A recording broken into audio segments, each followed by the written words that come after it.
ہر قسم کی حمد و ثنا کبریائی بڑائی اللہ سبحانہ و تعالیٰ کے لیے ہے۔ بے شمار درود و سلام نازل ہوں اللہ کے برگزیدہ بندوں پر، انبیاء کرام علیہ الصلاۃ والسلام پر، خصوصاً ہمارے آخری نبی جناب احمد مجتبیٰ محمد مصطفیٰ صلی اللہ علیہ وسلم پر۔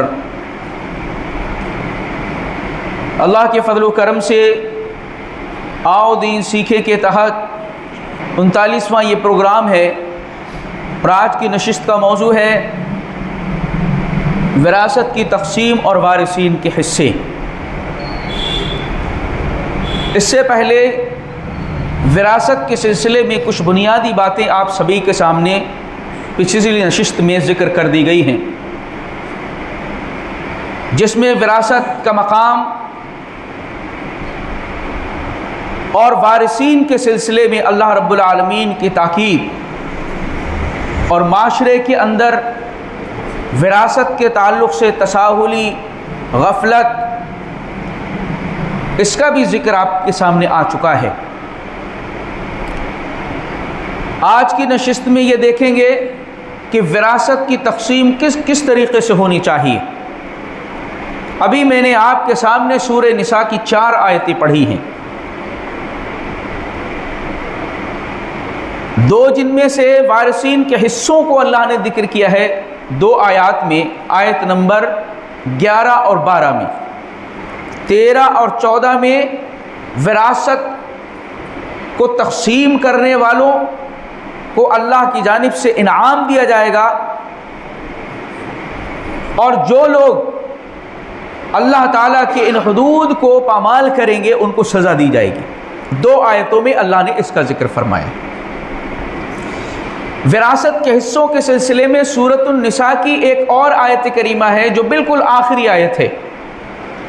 یستفتونک قل اللہ یفتیکم فی الکلالہ ان امرؤ ہلک لیس لہ ولد ولہ اخت فلہا نصف ما ترک وہو یرثها ان لم یکن لہا ولد فإن كانت اثنتین فلہما الثلثان مما ترک وإن كانوا اخوة رجالا ونساء فللذکر مثل حظ الانثیین یبین اللہ لکم ان تضلوا واللہ بکل شیء علیم۔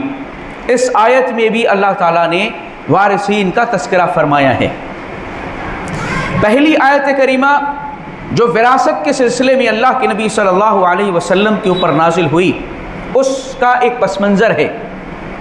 حضرت سعد بن ربیع رضی اللہ تعالیٰ عنہ جب غزوہ احد کے اندر شہید ہو گئے، اپنے پیچھے 2 بیٹیاں وہ چھوڑتے ہیں اور بہت ساری جائیداد۔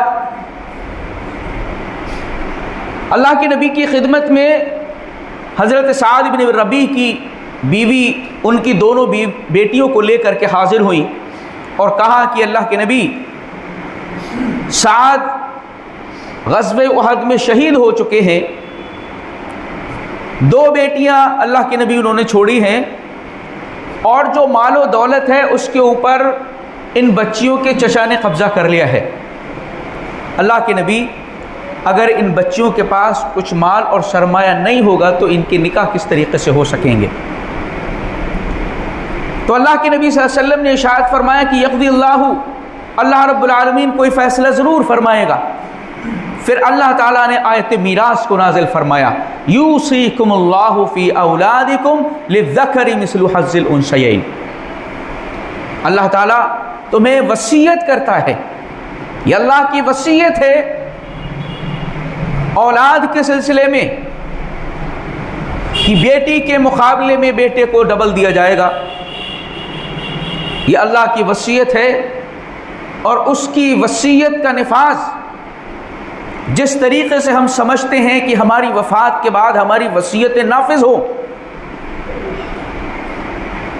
تو اس سے کہیں زیادہ اہمیت کی حامل یہ بات ہے کہ اللہ رب العالمین اپنے بندوں کو وصیت کرے، اس وصیت کا نفاذ کیا جائے۔ اس لیے اللہ کی وصیت کو نافذ کرنا اللہ تعالیٰ نے اس کا حکم دیا ہے۔ سب سے پہلی چیز ہم اس سلسلے میں یہ جاننے کی کوشش کریں گے کہ شریعت نے 12 قسم کے لوگ ہیں جن کے حصے متعین فرما دیے ہیں، 12 قسم کے لوگوں کو۔ پہلی چیز تو یہ کہ جو رشتہ دار ہیں ان کو 3 کیٹیگریز میں تقسیم کیا ہے ہمارے دین نے: اصحاب الفروض، عصبہ اور ذوی الارحام۔ سب سے پہلے اصحاب الفروض کے درمیان دولت کو تقسیم کیا جائے گا، اور اس سے پہلے ہم یہ جان چکے ہیں کہ اگر کسی شخص کا انتقال ہوتا ہے تو اس کی جائیداد میں سے، اس کے ترکے میں سے 4 کام ہونے ہوتے ہیں۔ پہلا کام تو یہ کہ اس کی تجہیز و تکفین پر خرچ کیا جائے گا، دوسرا یہ کہ اگر اس کے اوپر کوئی قرضہ ہے تو اس کی ادائیگی کی جائے گی، تیسرا یہ ہے اگر اس نے کوئی وصیت کی ہے اور وصیت شریعت کے دائرے کے اندر ہے تو اس وصیت کا نفاذ کیا جائے گا، اور چوتھے نمبر پر یہ ہے کہ وارثین کے اندر اس مال اور سرمایہ کو تقسیم کیا جائے گا۔ تو سب سے پہلے کن لوگوں کے درمیان تقسیم کیا جائے گا؟ اصحاب الفروض ان کو کہا جاتا ہے۔ یہ 12 قسم کے لوگ ہیں، ان کے درمیان اس مال کو تقسیم کیا جائے گا۔ وراثت کا جو علم ہے اس کو علم فرائض کہا جاتا ہے۔ فرائض کیونکہ اللہ تعالیٰ نے فریضۃ من اللہ نصیبا مفروضا اس طریقے کے الفاظ قرآن میں بیان فرمائے ہیں، اسی سے اس علم کا نام علم الفرائض رکھا گیا ہے۔ وراثت کے معاملات کی تقسیم، حصے اور جو کچھ بھی اس سے متعلق چیزیں ہوتی ہیں اس علم کو کیا کہا جاتا ہے؟ علم الفرائض۔ تو سب سے پہلے وراثت کی تقسیم میں دیکھا جائے گا کہ اصحاب الفروض میں سے کون کون موجود ہیں۔ اصحاب الفروض میں سے اگر نہیں ہیں تو ان عصبہ کے اندر تقسیم ہوگا، اور عصبہ میں جو لوگ آتے ہیں وہ نہیں ہے تو ذوی الارحام میں تقسیم کیا جائے گا۔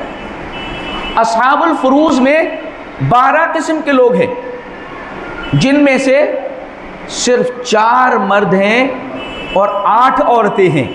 لوگ کہتے ہیں کہ بیٹی یا عورت کے اوپر اسلام نے ظلم کیا ہے، اس کی وجہ یہ ہے کہ صحیح معنی میں ہم مسلمان بھی وراثت کے معاملے کو نہیں جانتے ہیں۔ جو آیتیں میں نے سورہ نساء کی آپ کے سامنے پڑھی ہے، ان آیتوں میں اور 1-2 احادیث کی روشنی میں ہے، باقی سب 12 قسم کے لوگوں کو اللہ تعالیٰ نے حصے دار مقرر فرمائے، حصے ان کے متعین ہیں۔ ایک دوسری چیز، کتنے حصے ہیں؟ حصے کتنے ہیں؟ 6 حصے ہوتے ہیں۔ نصف ہوگا،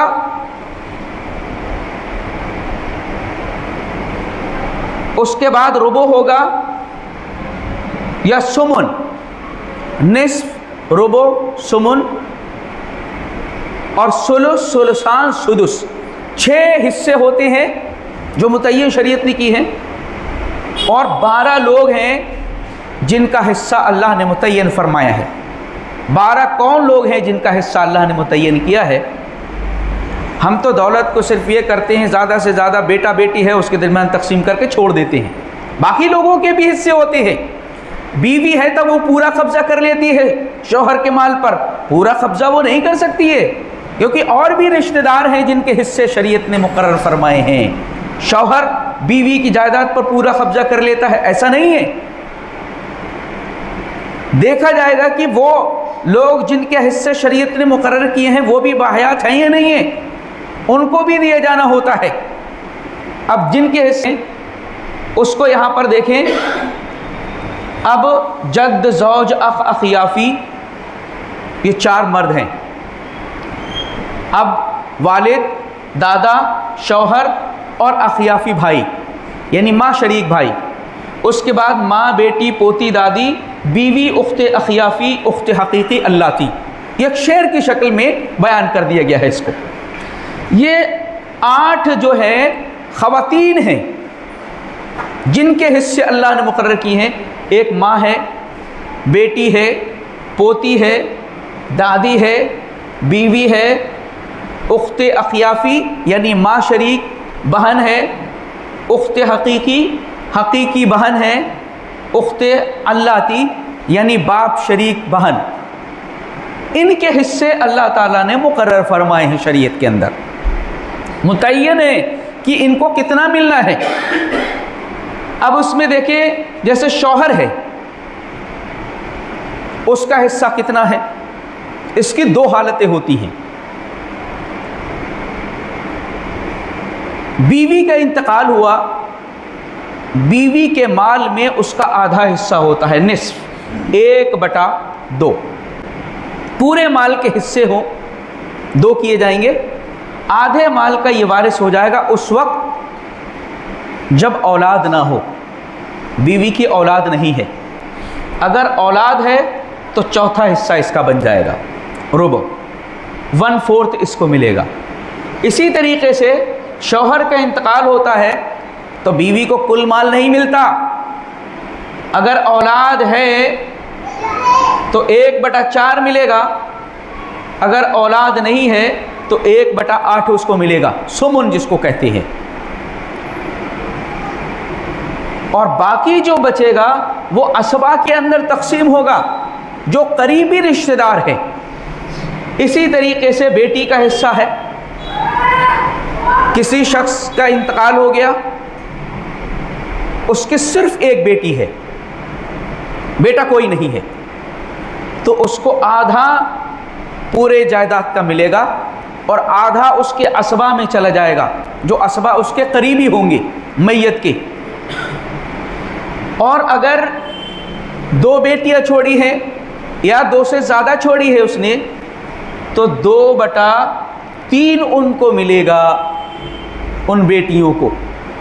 باقی جو بچے گا وہ اسبا کے اندر تقسیم ہوگا. اسی طریقے سے پوتی ہے، اس کا بھی شریعت نے ثلثان 2/3 اور اسی طریقے سے 1/2 نصف، سدس 1/6.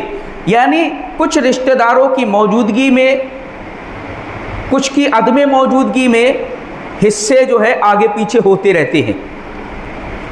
اسی طریقے سے باپ ہے، اس کو چھٹا حصہ ملے گا اگر اولاد موجود ہے مرنے والی کی. ماں کو 2 حیثیت ہے اس کی، 1/6 ملے گا کبھی، اور کبھی اس کو 1/3 ثلث ملے گا. اسی طریقے سے دادا ہے، اس کو چھٹا حصہ ملے گا اور دادی کو بھی چھٹا حصہ ملے گا. اور حقیقی بہن ہے، یہ تیسرے نمبر پر آ رہے ہیں. حقیقی بہن ہے تو اس کو 2/3، اگر 2 سے زائد ہیں. اگر 1 ہے حقیقی بہن تو اس کو 1/2 یعنی آدھا جائیداد کا ملے گا. لیکن یہ اس وقت ہوتا ہے جب یہ موجود نہ ہو. قریبی، اس میں تقسیم میں سب سے بنیادی چیز یہ ہے کہ قریبی رشتہ دار کی موجودگی میں دور کا رشتہ دار کبھی وارث نہیں ہوگا.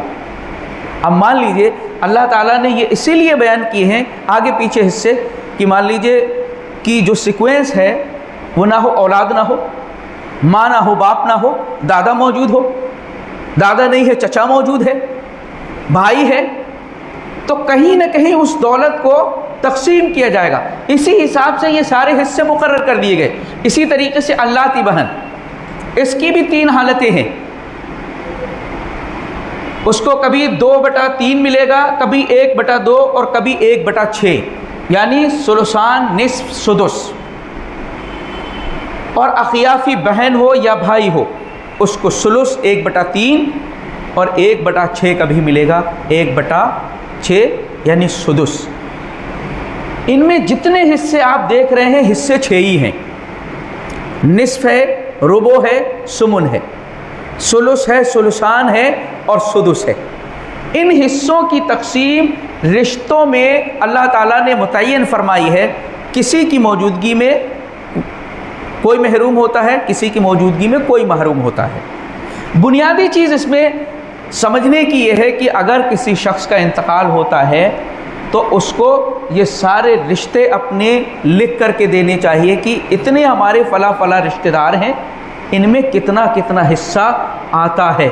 اپنی طرف سے لوگ جو ہے جو سماج اور معاشرے میں چل رہا ہوتا ہے اس کے مطابق تقسیم کر دیتے ہیں.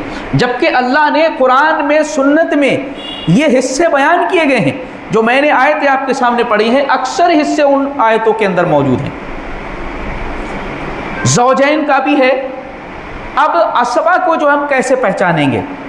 ایک بنیادی چیز یہ بھی جان لیں کہ رشتے اور نعتوں کو قربت کیسے ہوتی ہے میت سے. وہ کیسے پہچانی جاتی ہے کہ کون قریب ہے اور کون دور ہے، کیسے پتہ لگتا ہے؟ اس کا بھی ہمارے دین نے اس کی طرف بھی رہنمائی فرمائی ہے۔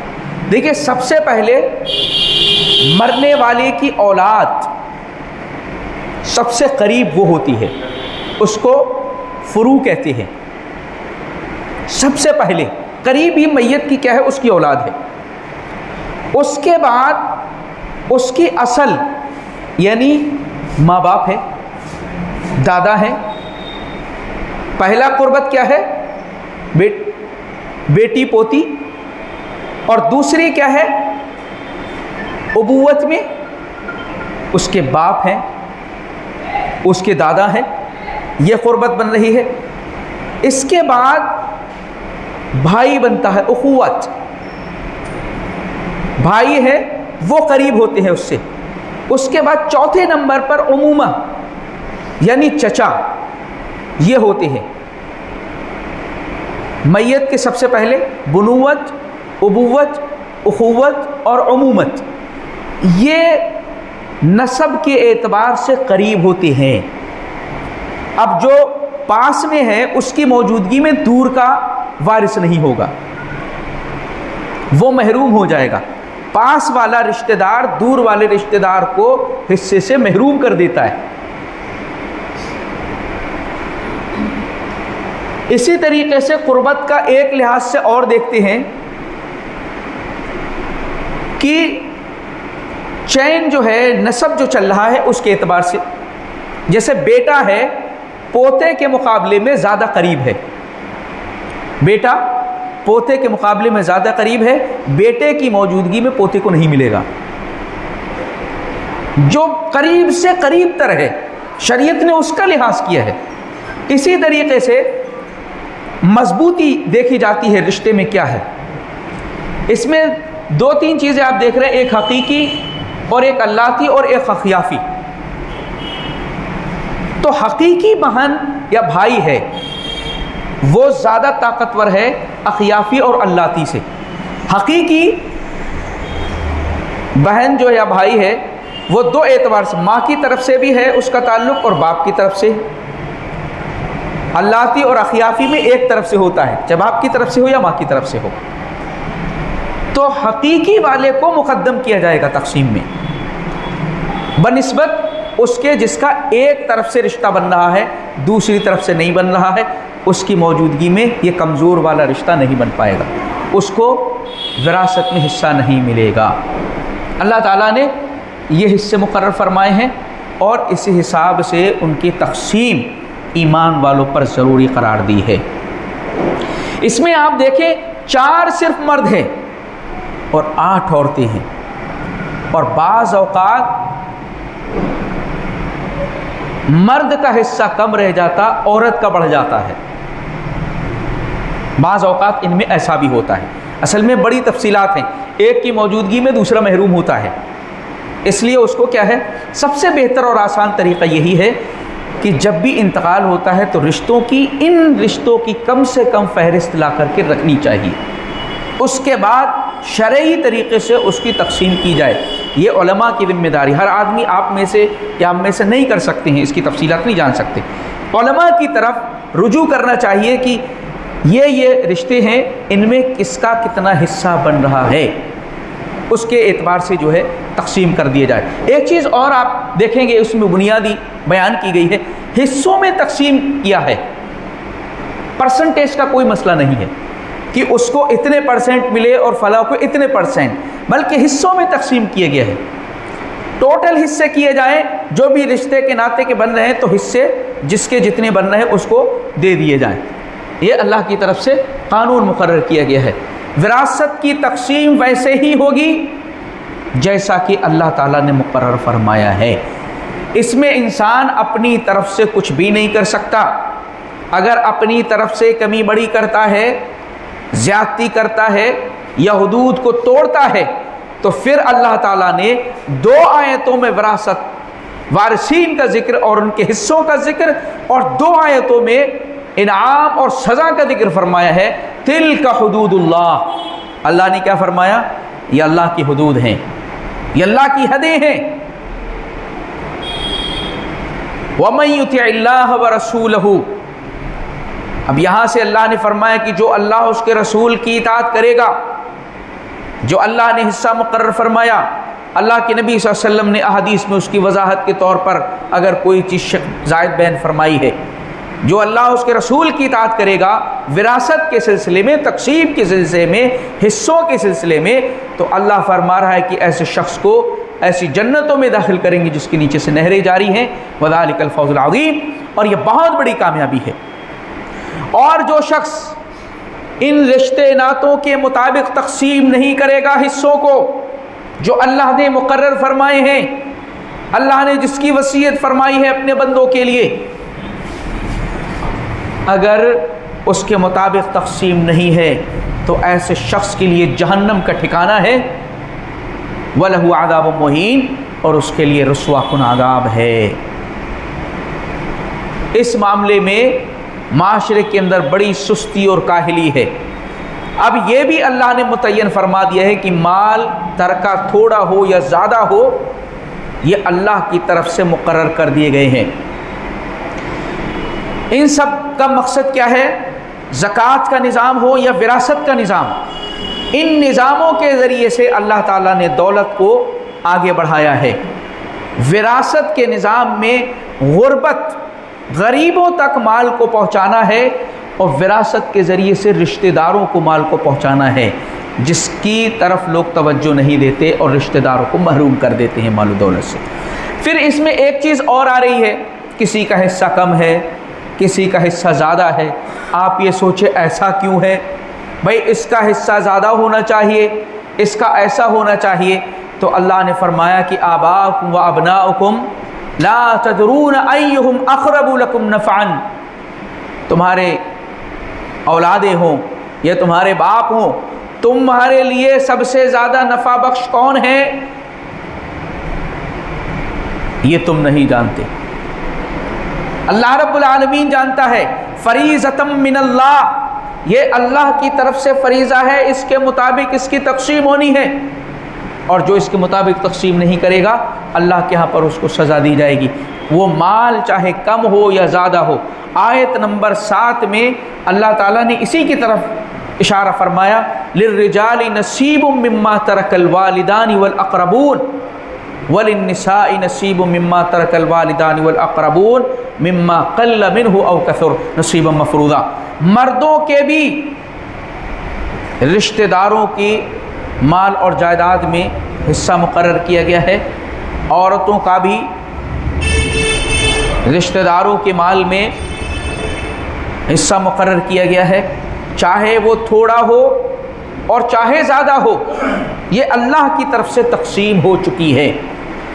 ان آیتوں کی روشنی میں اگر ہم اپنے معاشرے کو دیکھتے ہیں تو کتنے لوگ ایسے ہیں جو وراثت پر توجہ دیتے ہیں، اور کتنے لوگ ہیں جو وراثت کے مسائل کو جانتے ہیں۔ ایک سرسری تعارف آپ کے سامنے پیش کیا گیا ہے کہ اللہ کی طرف سے وارثین بھی متعین ہے کن کن کو حصہ ملے گا، اور حصے بھی متعین ہے کتنا ملے گا۔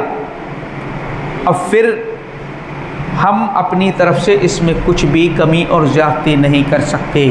اگر ہم کمی اور زیادتی کرتے ہیں اللہ کے یہاں پر اس کا جواب نہیں دے سکتے۔ یہ حقوق العباد ہے، اس بات کو بھی اچھی طریقے سے سمجھ لیں، یہ حقوق العباد ہے، اور حقوق العباد کے سلسلے میں ہمارے دین کی تعلیم یہ ہے کہ اگر اللہ تعالیٰ اپنا حق حقوق اللہ چاہے تو معاف کر دے، لیکن حقوق العباد جو بندوں کے حقوق ہیں ان کو اللہ تعالیٰ ہرگز معاف نہیں فرمائے گا۔ بندے چاہیں تو معاف خود کریں یا ان کا جو حق ہے ان کو دیا جائے، تب اللہ تعالیٰ معاف فرمائے گا۔ اس بات کی تفصیل اس حدیث کے اندر موجود ہے جس میں اللہ کے نبی صلی اللہ علیہ وسلم نے امت کے مفلس ترین شخص کو بیان کیا ہے کہ مفلس میری امت کا کون ہے؟ اتدرون من المفلس، کون ہے میری امت کا مفلس؟ اللہ کے نبی نے صحابہ سے پوچھا، صحابہ نے کہا اللہ کے نبی، اللہ اس کے رسول بہتر جانتے ہیں۔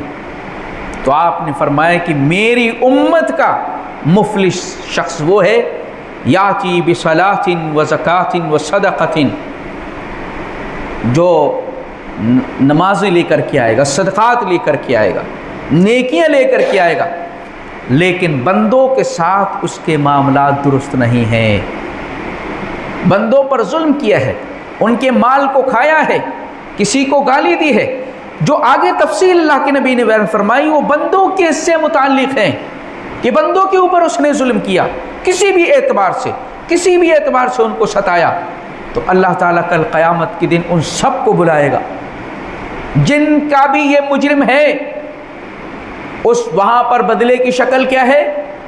جو وہ نیکیاں اکٹھا کر کے لے گیا ہے ان نیکیوں کو تقسیم کیا جائے گا ان پر جن پر اس نے ظلم کیا ہے، اور اگر مطالبے والے باقی رہ گئے، نیکیاں اس کی ختم ہو گئی، تو ان کے گناہوں کو اس پر لادا جائے گا یہاں تک کہ اس کو جہنم کے اندر پھینک دیا جائے گا۔ یہ مفلس شخص ہے جو نیکیاں، صدقات و زکوٰۃ و خیرات لے جا کر بھی اپنے آپ کو جہنم سے نہیں بچا سکا۔ وجہ کیا؟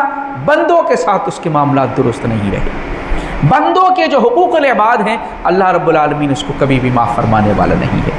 قرآن میں اللہ تعالیٰ نے اس بات کی طرف اشارہ فرمایا کہ یا ایھا الذین آمنوا لا تأکلوا اموالکم بینکم بالباطل، اے ایمان والو تم باطل طریقے سے مال کو نہ کھاؤ، ناجائز طریقے سے، جبکہ تمہارا کوئی حق نہیں ہے، تم مال کو اس طریقے سے نہ کھاؤ۔ اگر کوئی شخص اللہ کے متعین کردہ حصوں کی پرواہ کیے بغیر اس مال کو کھاتا ہے اور استعمال کرتا ہے تو بتائیں اس کا یہ مال کھانا یہ حق ہے، جائز ہے، درست ہے؟ اللہ نے منع کیا باطل طریقے سے کسی کے مال کو ہاتھ نہ لگاؤ، کوئی حق نہیں ہے کہ وارث کے حصے کو ہڑپ کر لیا جائے اور اس کو محروم کر دیا جائے۔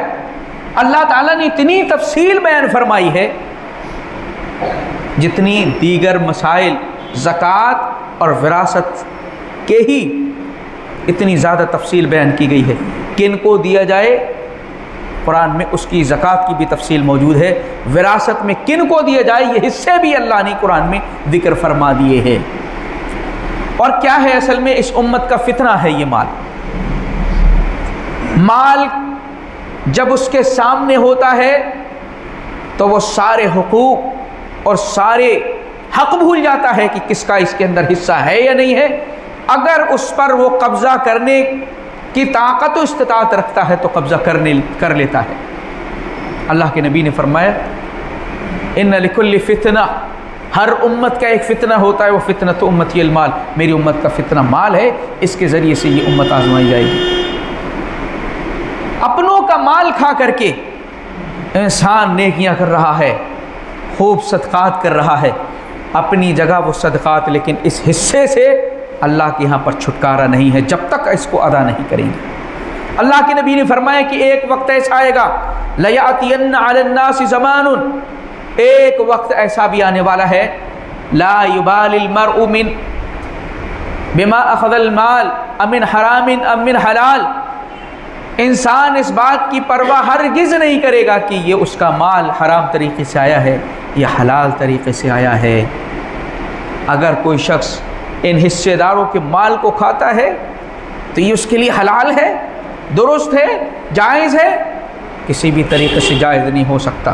آنکھ بند آپ کر لیں، اللہ کی کتاب چیخ کر کے بیان فرما رہی ہے ان سب کے حصے کسی کی ہمت نہیں کوئی اس میں سے کم کر دے۔ ان حصوں کی تقسیم رب کے قانون کے مطابق ہوگی، رب کے بیان کردہ تفصیلات کے مطابق ہوگی۔ اس کے مطابق اگر ہم نہیں کرتے تو اللہ کے ہاں پر ہمیں جواب دینا پڑے گا۔ اسباب یہ تقسیم بھی اسی طریقے سے ہوتی ہے۔ مان لیجیے اصحاب الفروض میں سے کوئی نہیں ہے، قریبی رشتہ دار نہیں ہے، تو اس کا دیکھا جائے گا اصل کیا ہے، فروع کیا ہے۔ فروع ہے، فروع میں تقسیم ہوگا، فروع نہیں ہے اصل جو ہے ان میں ہوگا۔ پھر اس کے بعد حواشی، بھائی اور بھائی بھی نہیں ہے، پھر چچا، یہ ایک رشتہ بن رہا ہے، اس کے مطابق ہی دولت کو تقسیم کیا جائے گا۔ اللہ تعالیٰ کا یہ فرمان ہے، اس کے مطابق ہمیں تقسیم کرنا ہے۔ ان میں سے جو حصے بیان کیے گئے ہیں حصے بعین ہی یہی ہیں، ان میں تفصیلات یہ ہیں کہ کس کی موجودگی میں کون وارث ہوتا ہے یا نہیں۔ اگر آپ چاہیں تو کچھ رشتوں کی تفصیل میرے سامنے رکھیں، کون کون ہے مرنے والے کا، میں ابھی انشاءاللہ نکال کر کے دکھا دیتا ہوں۔ بڑی آسانیاں ہو گئی ہیں، آپ بیان کریں گے کہ مرنے والا فلاں شخص ہے، اس نے یہ لوگ چھوڑے ہیں، کتنا حصہ کس قصہ ہو رہا ہے اور کتنا اس کو دینا ہے، یہ پوری طریقے سے فوراً نکل کر کے آ جائے گا۔ جی بتائیں۔ مرنے والے کے 2 بیٹے ہیں، مرنے والے کے 2 بیٹے، 2 بیٹیاں، 2 بیٹیاں، والد بھی ہیں، دادا بھی ہیں، والد بھی ہیں، دادا بھی ہیں، والد بھی ہیں چچا بھی ہیں، اور دادا بھی ہیں۔ چچا کتنے ہیں؟ 2 چچا ہیں، اخ لأب 2 ہیں جی، اور ہو گیا؟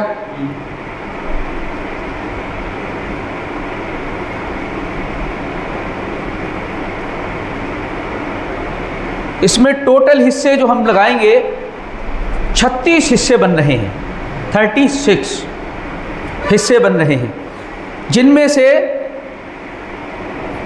بھائی ہے اس کو 2 حصے، بہن کو 2 حصے، اخ لأب یہ اس کو دادا یہاں پر محروم ہو رہا ہے، اور یہاں پر چچا بھی محروم ہو رہا ہے، چچا کو بھی نہیں ملے گا اور دادا کو بھی نہیں ملے گا، کیونکہ وہاں پر قریبی رشتے موجود ہیں، اس کی فرا موجود ہے، فرا کا مطلب اس کی اپنی اولاد وہ موجود ہے بیٹے اور بیٹیوں کی شکل میں، اور باپ کا حصہ اللہ نے مقرر فرما دیا چھٹا اولاد کی موجودگی میں، ٹھیک ہے، اولاد کی موجودگی میں چھٹا حصہ ہے، اس لیے اس کا بن رہا ہے۔